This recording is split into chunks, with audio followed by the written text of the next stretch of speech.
Deja vu. We have ourselves Frogger 2. I did not rehearse that. That was just... That's how my brain works at 2:40 in the morning. All right.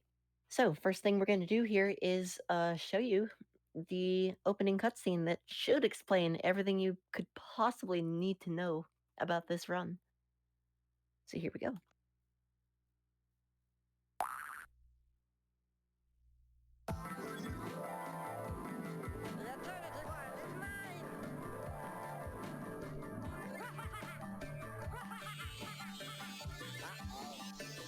And that's it.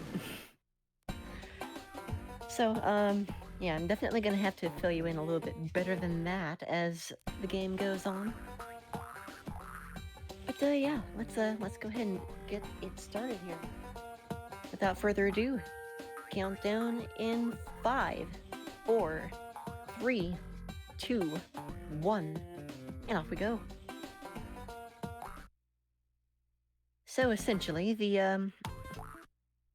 our story begins when the Eternity Wand is shattered.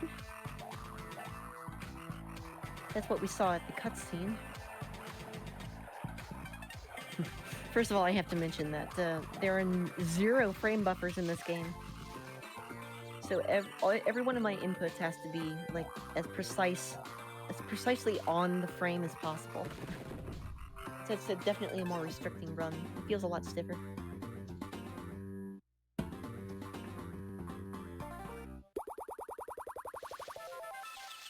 So yeah, the Eternity Wand shattered, and that Eternity Wand is the only thing that's keeping the quote-unquote real world and the magic world separate.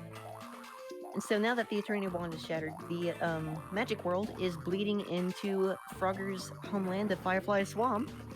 And so, whoop-de-doo, here we go again. Whirlwind adventure to save Firefly Swamp and consequently the world from utter magic? Gonna get this checkpoint for safety. Once again, the tradition of incredibly difficult second levels is upheld. Trampoland is just kind of an entire conglomerate of japes. So you really need to know your way around. Also, I dropped an input there, so that's a bit unfortunate. Whatever shall we do? We only have... well, later on in the run, we should end up with about 20 spare lives, so it won't be a problem at all. Oh, wow. Alright, this gives me a little bit... Fun fact, I'm actually just throwing it right now to give myself more time to explain the plot of the game, because it definitely needs a lot of explaining. So in the opening cutscene, a magician calling himself Hocus pulls himself out of Frogger's mirror to explain what's happening. And so he essentially says, you know, yada yada yada, the Eternity Wand is broken, and you have to, you, Frogger, are the only Frog, you're the only individual qualified enough to enter the magic world and retrieve all of the wand shards. And so that's what we're doing now. We are traveling the various islands of Magic World, starting with Jungle Island, and retrieving all of the missing shards, starting here with the Fire Shard. Now, the possessors of the various shards are affected directly by their magic. And so, although this might appear to be a dragon, it's actually a salamander, being affected by the shard's magic. And so in order to retrieve the Fire Shard, we have to keep these Uzak birds asleep for long enough. Well, no. We have to keep them knocked out for long enough to allow the dragon to fall asleep so that we can steal the Fire Shard. After a while, you get into a little bit of a rhythm here.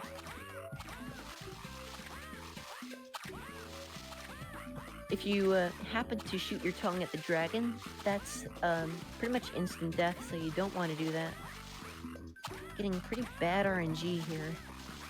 But fortunately, it doesn't matter too much because this is on a pretty standard timer. And so once you last long enough without anything squawking, you can just win. Pretty free. On to Snow Island, where we encounter such treacherous obstacles as Seth Rogen ice and Teletubby snowmen who just drip with Christmas cheer. Christmas in February. Ah, yes. Christmas in every month of the year, why not at this point?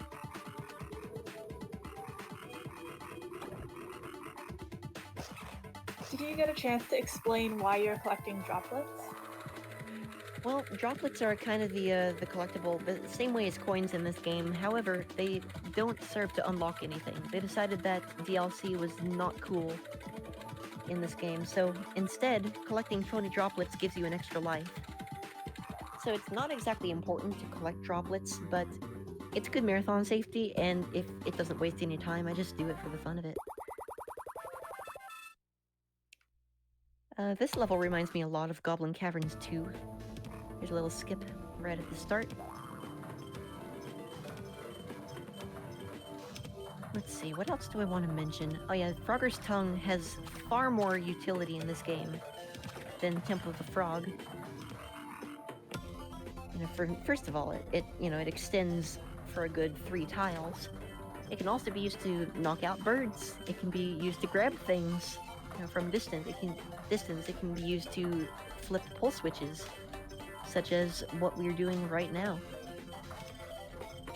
So it's really cool to see how Frogger evolved over the years, you know, after they brought him back. This is actually not the first time they brought Frogger back either. They literally had a game called Frogger He's Back for the I believe the PS1.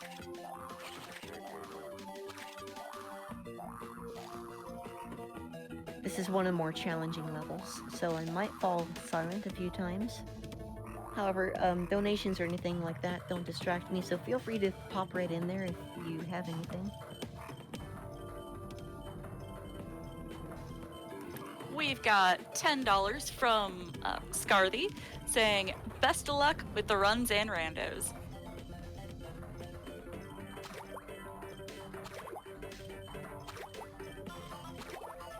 Right, perfect tongue sweeps there on the droplets. That's always fun to see if you can do that. Once again, it does not matter in the slightest as far as the run's concerned, but it's always a lot of fun to try. In theory, this game could be a lot faster overall than Temple of the Frog. However, there are a lot of things to consider in that respect, because, you know, once again, the frame buffers are non-existent in this game, so it's technically humanly impossible to go faster than TAS in this game.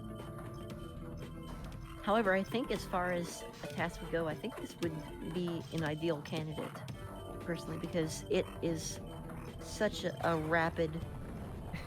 it's pretty rapid fire. And being a human, there's no way I could figure out the exact intricacies, that's the word, intricacies of every cycle. This game does differ in the sense that every timer is a spawn timer, so you don't have to worry about screen timers. On to the second boss. This is Frostbite. And Frostbite is a very long fight. Essentially what you have to do is wait for these bombs to fall. Fortunately, it's the same pattern every time, so if you know where they're falling, you can pretty much gauge yourself, be in the proper position. The first phase of 3 is going to involve a single bomb at a time. However, as the fight goes on, we'll be dealing with 2 and then 3 bombs at a time. Have you ever killed your run falling into this pit? Oh, yes. Yes, indeed I have. As a matter of fact, another time that I ran this game at another in-person marathon, I actually ended up doing just that. I believe on phase 3, actually. So if you do that, you actually end up starting at the very beginning of the fight all over again. So hopefully that doesn't happen here. because that would No, not be good. jinxed it. Yeah, well, now that we've mentioned that it will jinx it, it probably won't happen. But I better not say that because that'll unjinx it. Oh well. What happens happens. Anyway, you might have just noticed that the hitboxes for the bombs don't come out until way later. If you get blown up by a bomb, that's another instant restart. However, as far as the ice getting shattered by the explosions, you are given a little bit of leniency in that you can allow one bomb to explode before it becomes a problem.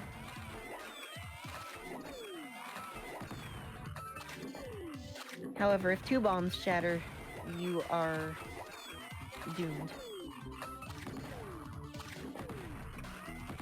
Alright, final sweep. And we didn't fall down. Let's go. Alright, by the way, this boss fight was directed by Michael Bay, so you might want to watch your earphones for just 1 second.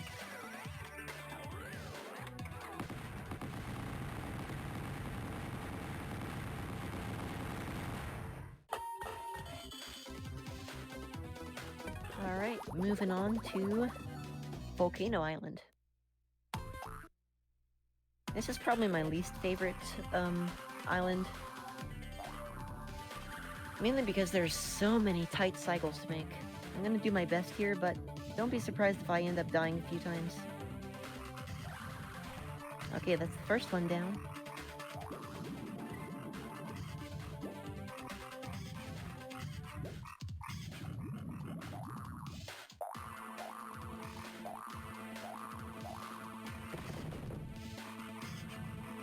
And once again, I am focusing a bit here, just so I can make sure not to miss input.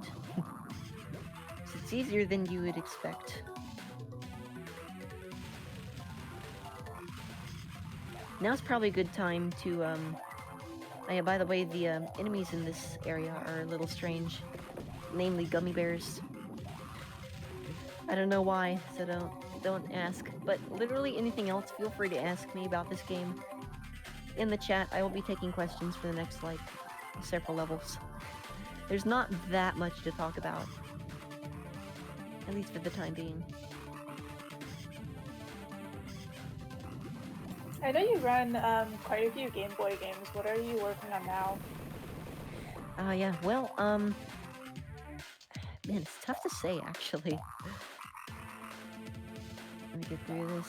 Yeah, I do want to, I have a couple of games on my bucket list. One is Frogger 2 for the Game Boy Color. That is one of two Frogger games that I have yet to speedrun that are for a portable console. I have to do that one and Frogger 3D for the 3DS. And after I run those two games, even once, I can accurately claim to have every portable Frogger world record at once. So that's definitely on my bucket list. And that's probably my next project, is getting the Game Boy Color game sorted out. I'm not sure if you've answered this one already, but someone in chat wanted to know, why did you start running this game, or how did you get into Frogger franchise? Well, as I mentioned in the Temple of the Frog run, Temple of the Frog was my first video game ever. And so, I mean, it's been a part of my life since I was, I don't remember if I was 6 or 7 when I first got my Game Boy Advance, but I mean, it's pretty much what I grew up on, and just for completion's sake, I pretty much wanted to see everything that the Frogger franchise had to offer. And this was a natural step. This was my second, well, actually my third? I think it was my third speed game ever. Because I speedran Frogger's Journey: The Forgotten Relic as my second speed game. Which is the third Game Boy Advance, actually fourth Game Boy Advance game in the Frogger series. And it shares a lot more as far as mechanics go with Temple of the Frog than this game does. Alright, my input dropped, but fortunately I literally just hit a checkpoint, so that does not matter too much. And it puts the birds in a better cycle anyway, so.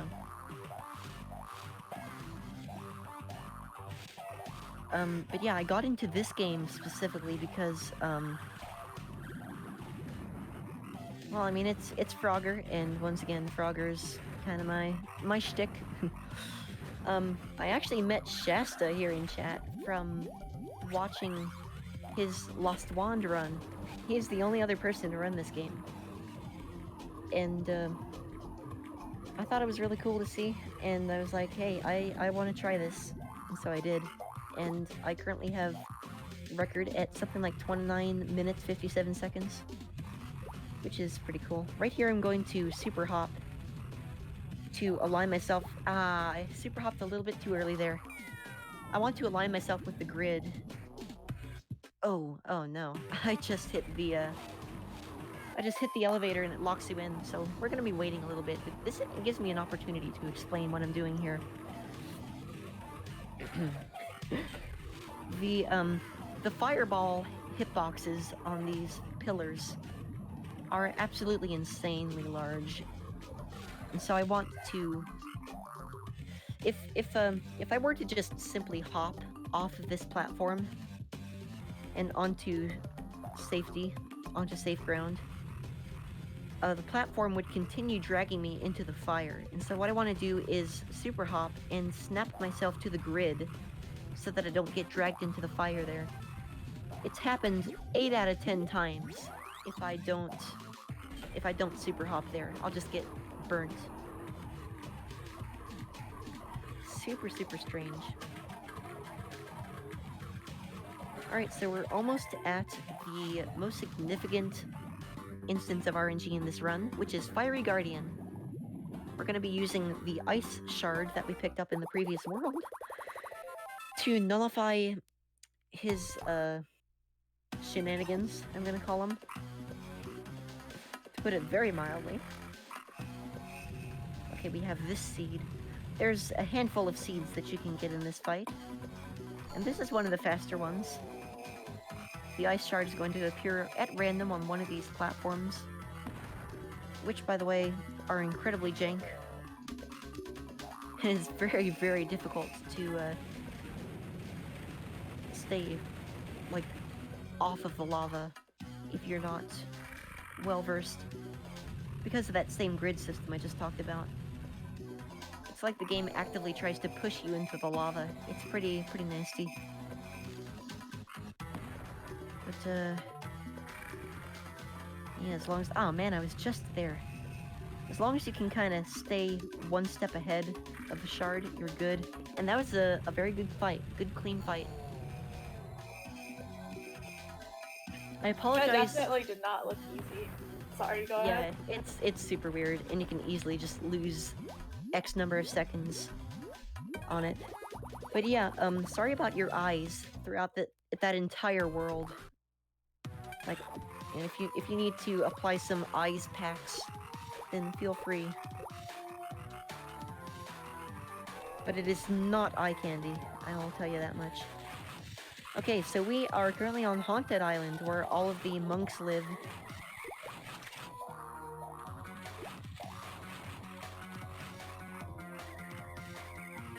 Unfortunately, these monks seem to be a little bit crazy, and that's because the darkness shard, yes, these shards get crazier, is affecting their hearts and minds, and so they're just kind of out to kill everyone, you know, like monks do when they're like this. It's a very complicated series of platforms here that we have to tongue. And I'm going to go for something very dangerous and very silly. And as a matter of fact, I'm going to take a safety save here, because I don't want to die here in a marathon. This is a strat that I just discovered today. Aw, man. My input got eaten, so I couldn't show it off. But it's essentially comprised of tonguing the platform and pressing super hop on the same platform cycle, so that you don't have to go around again. It's way tighter than it seems, but it does save something like 3 or 4 seconds. And that's path through town. Whew. Haunted Island is one of the more technically demanding worlds. Fortunately, Creepy Castle is a lot more streamlined than it used to be. I will have one sticky wicket in the form of the 2-room, and you'll understand what I mean when I get to it. Notice how the Roman numeral 3 is printed on the ground here and on the walls. That does in fact have something to do with the 2-room. You're supposed to memorize these numbers, by the way, as you go through the rooms and figure out the code to unlock the path forward later on. But, you know, this is a speedrun. We already have it down pat, so don't need to bother about that. Here it is. Oh joy. So once again, the grid snapping system kind of works against you here. You have to jump at just the right time to make these platforms, and we did it! First try, nice. Not even my current record does that first try. Wow, that seemed really unintuitive. It is very weird.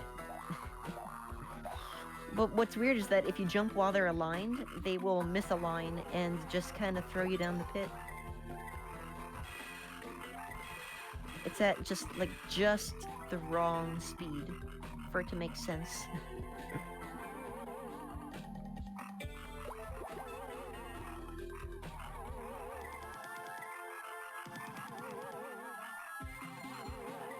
A lot of tight cycles through here. There we go. And these crumbling platforms actually give you a lot more lenience than it appears. Same deal as Temple of the Frog. It looks like you're gonna fall straight down the pit, but it actually gives you like over 260 frames to stand on. So it's very generous. These particular platforms aren't nearly as generous, but they still give you a lot more time than it looks like.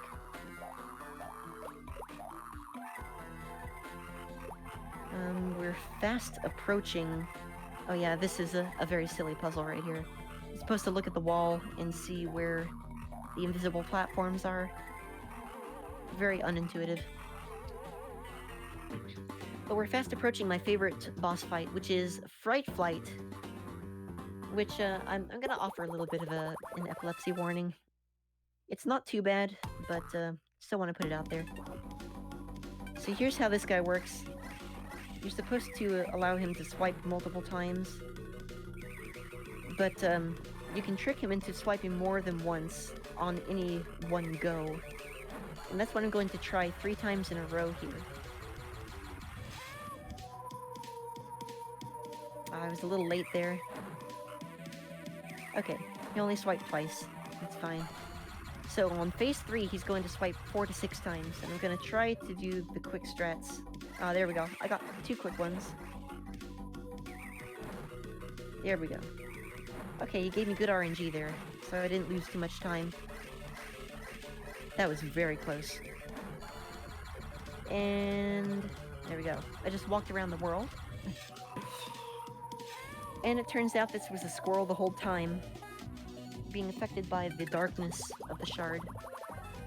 That's so cute. So all the bosses are like possessed animals. Yeah, it's basically Sonic.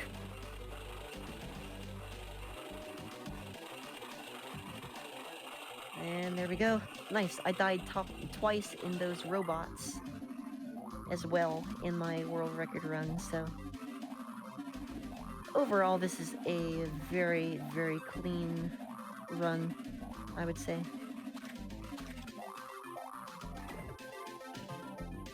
Technopolis says trans rights, by the way. Like, that's the entire theme of this city.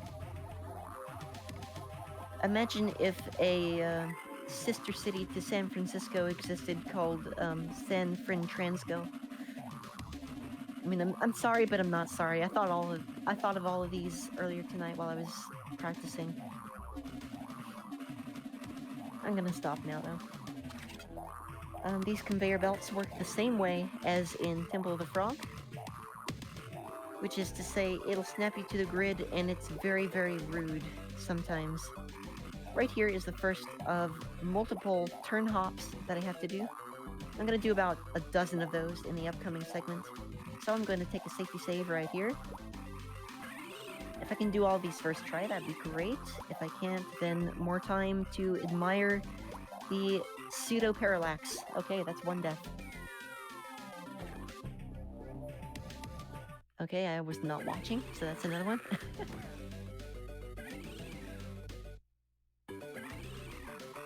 More time to admire the art in this game.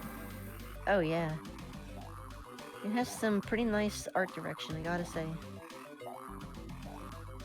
Wow, what is happening with my pivot hops here? Pivot hops is a better word. I think I'll call it those from now on.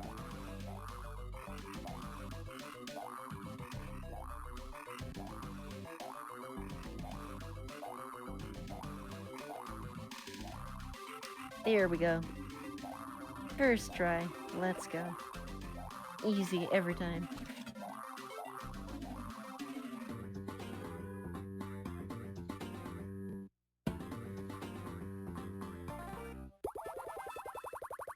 Okay, final level of the normal game. This right here, it's called Digital Dominion. And it is pretty much the only level that I have a really tough time labbing out, and I've never really taken it seriously in that respect. Anyway, that's one death. I expect at least 3 here, because it is a very awkward area, especially with all the spawn timers, and you never really die in this run if if you know what you're doing. Also, we have to contend with some more of these wonky platforms with conveyor belts and all of that. It's just a big mess, man. And sometimes you get fried right here out of nowhere by the eye. The eye appears to be RNG. I usually just wait there, but we were already so far behind that I decided to just go for it, and it paid off.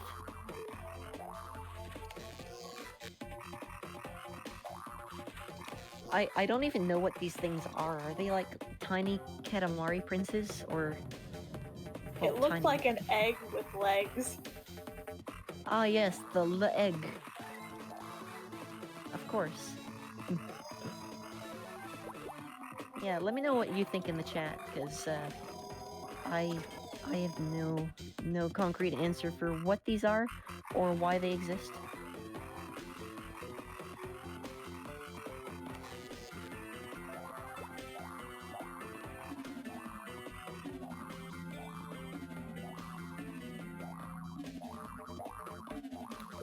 Got walking squid, a robot shark egg, lots of variations of robot something. I like it, I like it. We have a $15 donation from Tiny. No comment. Thank you very much. Thank you so much for your generosity. Much appreciated. Alright, we're very close to finish. At long last. Aw, we have some terrible cycles here. Oh my goodness. Okay, there we go. Took a chance there and it paid off. Alright, and we are out of here pretty much. Nice. Very long, very tedious level. So now we're going to fight Short Circuit, which is... That was an interesting noise. It's probably the most unusual boss fight that you'll come across. It's Simon Says. So this thing plays a musical passage, and you have to memorize it and repeat it. And for some reason that overloads the robot's memory, and it causes it to, short circuit, as the name implies. I don't know. I don't know how robots work. Video game logic, right? Yeah. Seems about right. So that is 2, 4, 5.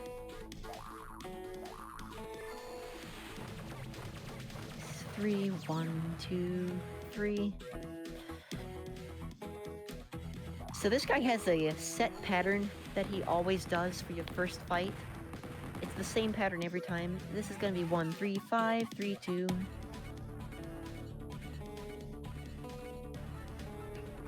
But there's actually, there are different parameters that the refights go through. Like if you go back on a completed save file and refight any of these bosses, they will actually give you different results. And so there's a pool of something like 8 options that this fight can give you. And they are twice as long and twice as fast. It's a nightmare to do casually.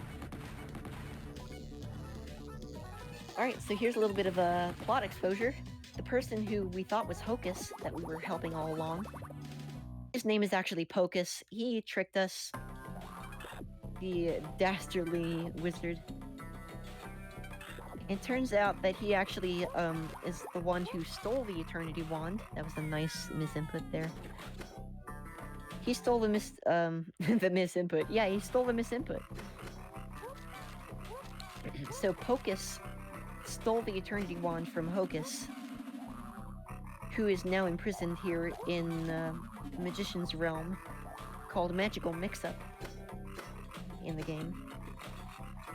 And so now we have to kinda, you know, save the world by freeing the other brother magician from his captor, his own brother. Very, very strange. You know, basically, this entire game is Frogger trying to defuse a sibling rivalry that somehow involves the world as well. I made quite a few tight cycles there that I'm very happy to have gotten first try. Let me see here. So now that Pocus is back up to full power thanks to all of our hard work, he now has the ability to ruin everyone's lives at once. And so we have to stop him by challenging him to a game of cards. A battle of wits, as it may be. And so this is a match 3 game. We're going to lick these various tiles, turn them over. And once again, there's a pool of preset patterns that this game pulls from. And it looks like we have pattern 1 on my list. So we're just gonna go around and, you know, once again, use all of the sacred elements against him. Sensing a pattern here. And, that's the fight. Now we do nothing for 15 seconds, except mash L, that skips the dialogue. So get ready on time. Time is going to be as soon as the droplets stop counting. It's going to count up from 12 back to 12. And... time. That's GG. GG. Well, that was a time. So yeah, everything's back to normal. And the good end of this game is that Pocus now has his own wand. He finally grew powerful enough and learned from his mistakes. And so now he's back with his brother Hocus to psychologically torture Frogger to the end of time. That's pretty much it. Really quickly, I want to thank the Frogger community for being amazing. Shout out to Brandon Scott Hill. He's the first person to run Temple of the Frog and take it to sub 19. Huge inspiration to me. And again, thanks to Shasta for having the courage to speedrun this game before me. Everyone who hangs out and watches me run these games, shout out to LP Ginger, who has a crazy time in Frogger 2, Swampy's Revenge, and just everyone from the community who comes out and supports me in these endeavors. Always a pleasure. And yeah, I think that'll probably wrap things up here. Let me think if I'm forgetting anything. Oh yeah, let me, just for fun, let me read you out one of these sequences from the refight. So it starts with 2. starts with 2 inputs, which is 2 1, and then goes to 3 4 2. Same kind of pattern all the way up. And the first phase ends with an 8-digit pattern. In this case, it's 3 2 4 2 3 5 4 3. And then the second phase is comprised of 3 sets of numbers, the first of which is 7 digits, and then 8 digits, and it ends with a 16-digit number. So imagine memorizing this number at about this speed. 5 4 3 1 3 4 3 1 2 3 4 5 3 2 3 5. Try doing that casually. It's absolutely crazy. This game is nuts. Alright, well, that'll conclude my Frogger block. Thank y'all for being here. Thank you for accepting me to this marathon, all GDQ staff. Good luck to the upcoming runners. Thank you to everyone before me for putting on a good show, and I will see you in the future, hopefully. In the meantime, keep donating, keep watching, and enjoy the rest of the runs. Take care, everyone.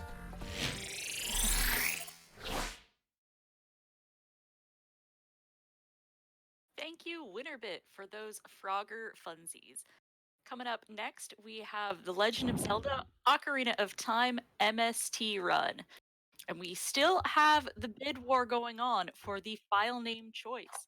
In the lead, we have Meow. Coming up close behind is Pork Chop. And trailing in third is Homie.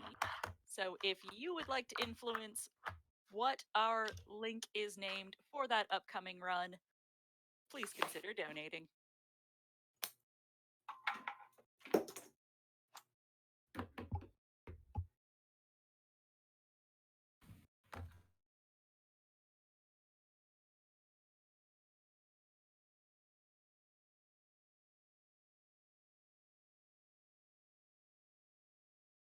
And just okay, and we are now going to go over to a Twitch ad. Be right back, folks.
Okay. And a reminder to folks watching that SGDQ 2020 submissions will be open from March 4th through 14th for both runners and volunteers.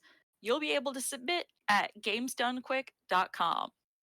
And now, a bit of information from Malala Fund.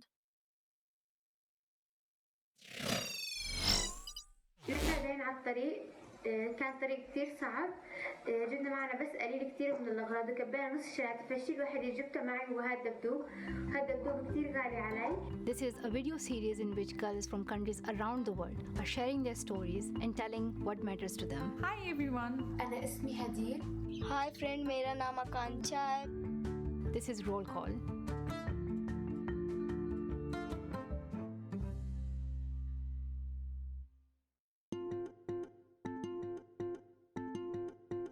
مرحبا، أنا اسمي هدير.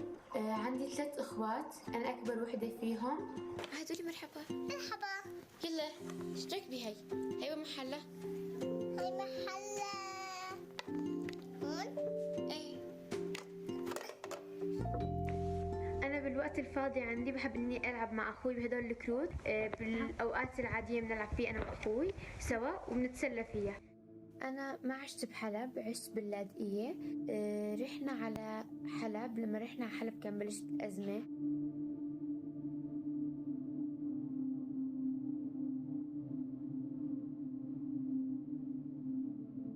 فأنا كنت أخاف كتير من أصوات الضرب ومن أصوات القصف. كنت مثلا أروح أتخبى في البراد، أروح أتخبى في حيالله محل بحيث إني ما بخاف من الأصوات. إنه كنا كل ما نطلع من المدرسة نروح بخوف على البيت، نخاف توقع قنبلة أو شيء. فمرة من الأيام رفقاتي قال لها إنه يطلعوا من المدرسة بكير، قلت لهم لا تطلعوا إنه بكير. أخذوا إذن وراحوا على البيت. بعد ما طلعوا تقريبا بدقيقتين نزلت قذيفة قدام المدرسة محل ما طلعوا هنن. نحن رقدنا لبرا حتى نشوف شو في. فماتوا رفقاتي ومات بعض الأساتذة وماتوا بعض رفقاتي. هاي الشيء الوحيد ما بنساه.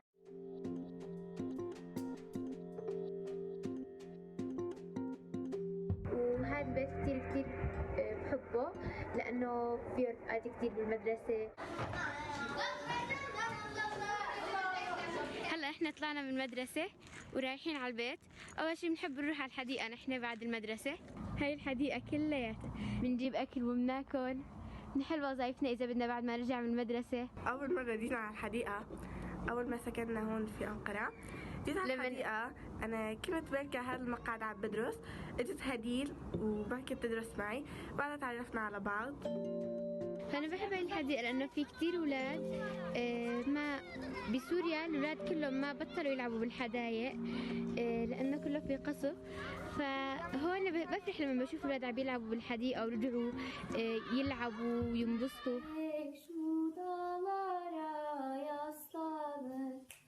Sarı zeybek şu dağlara yaslanır. Yağmur yağar bağlamasın ıslanır. Yağmur yağar bağlamasın ıslanır. فأنا فرحت لأنه رح أدخل عليه لأنه كنت أول ما رجعت تركيا قلت إنه أول شيء بتعلم إنه كمان بتعلم تركي. وما إلا بالبيت لحالي، وكنت كتير أمل بالبيت وكان ما عندي حدا يسليني، فقلت بتسلى وأتعرف على رفقات.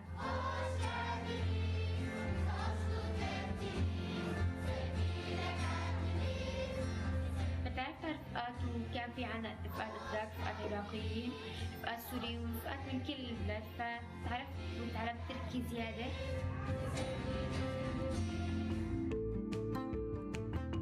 I hope that these stories would have inspired you and that you would share it with your friends as well. And please do not forget to subscribe to our channel.